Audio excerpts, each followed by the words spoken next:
1968 were the two big ones, right, since 1918. And both people said, like, my parents didn't talk to me much about this.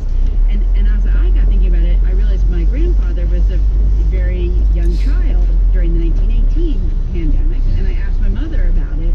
She said she never heard anybody talk about it, you know, her grandparents, her father.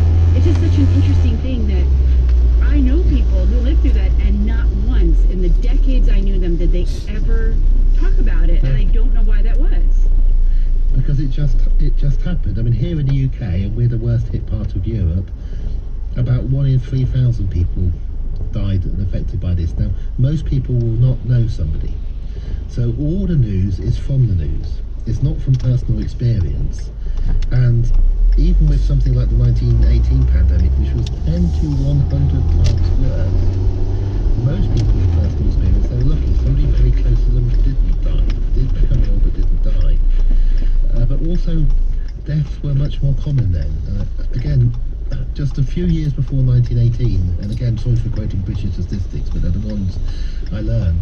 The richest people in Britain, those that were called the servant-keeping classes, people who had servants, 1 in 10 of their children died before age 5. That was just normal around about 1911. Our world has changed dramatically. This is what I mean about the acceleration. But now that change is slowing down. So we don't expect our children to have that different a life from ours. And although our life is more different to our parents, their lives were much more different to their parents. And this is from everything from chance of dying to what they consume to what they throw away. So talk about ways I think this might be positive if we slow down, which, as you say, usually was already the trajectory we were clearly on before this sort of epic slowdown that we're in right now. It's almost like a stoppage. But yeah, just give me a sense of like what could be positive about things slowing down. Because we tend to think of slowdown as negative because we became used to things going faster and accelerating. Of course, the biggest one of these is GDP growth. It grew faster in the 50s and the 60s, faster in the 60s and the 70s, faster in the 70s and the 80s. And what we tended to do is look at particular events like the oil shock or the unemployment recession in the 80s and blame those. And we didn't step back and actually say the rate of growth of GDP has been slowing now for 70 years. What's positive about it? The positive thing is we've got to a point which is a pretty good point as a human species. Our life expectancy in the world is in the 70s and rising. This pandemic will almost certainly not alter that at all. 99.7% of people who die in the world this year will not die of this disease.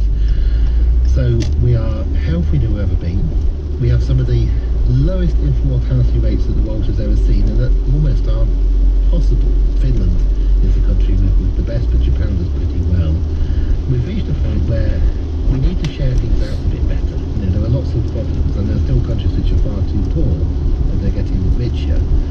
But some of our problems are overconsumption.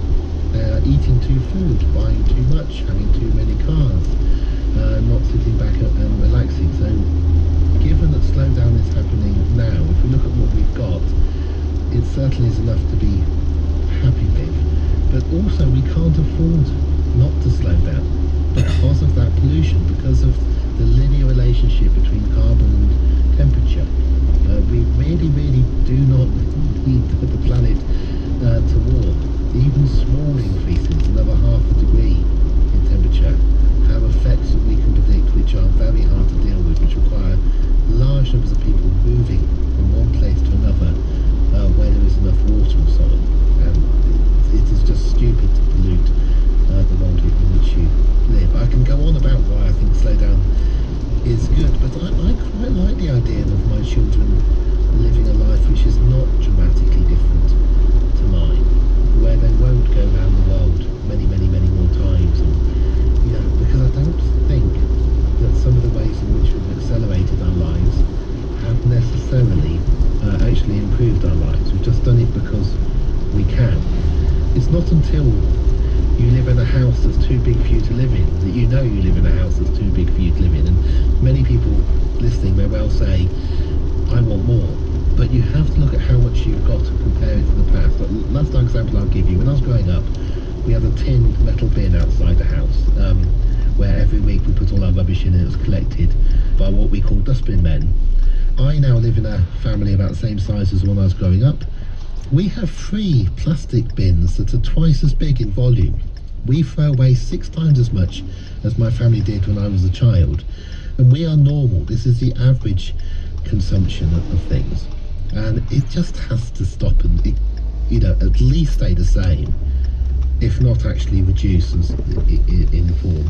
And I don't find it hard to see that, but I have been looking at this for quite some time. And I do recognise, because we're taught that speed is good, change is good, new inventions are good, which is one way of dealing with acceleration when your life was changing utterly.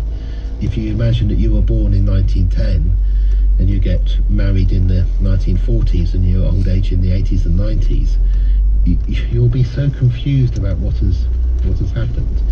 And one way we dealt with that is say, don't worry, it's good it changed.